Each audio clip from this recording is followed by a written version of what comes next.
இன்றைக்கி Saturday lunch menu தான் பார்க்க போகிறோம்.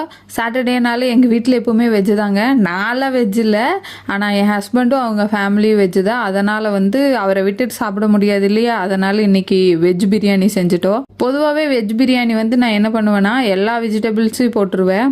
அதாவது என்னென்ன வெஜிடபிள்ஸ் என் கண்ணுக்கு தெரியுதோ இல்லை என் ஃப்ரிட்ஜுக்குள்ளே இருக்குதோ எல்லாத்தையும் தூக்கி போட்டுருவேன். அந்த மாதிரி தான் இன்றைக்கும் செஞ்சேன். நான் இன்றைக்கி என்னென்ன வெஜிடபிள்ஸ் ஆட் பண்ணிக்கிறேன்னு பார்த்தீங்கன்னா 2 packet mushroom, soya, carrot, beans இதெல்லாம் தான் ஆட் பண்ணியிருக்கிறேன். பீஸ் மறந்துட்டேன் ஆக்சுவலாக, ஏன்னா 2 பேக்கெட் மஷ்ரூம் போட்டதுனால நான் அதை ஸ்கிப் பண்ணிட்டேன். ஆஸ் யூஷுவல் எப்பவும் போல தான் எண்ணெய், நெய், பிரியாணி ஸ்பைசஸ் ஆட் பண்ணிக்கிங்க.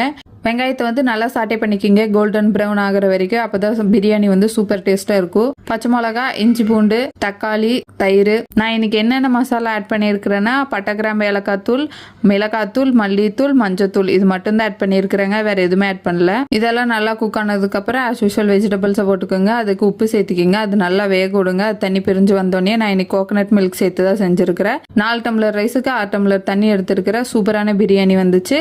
நீங்களும் செஞ்சு பார்த்துட்டு எப்படி இருந்துச்சுன்னு சொல்லுங்க. பாய், நாளைக்கு பார்ப்போமா.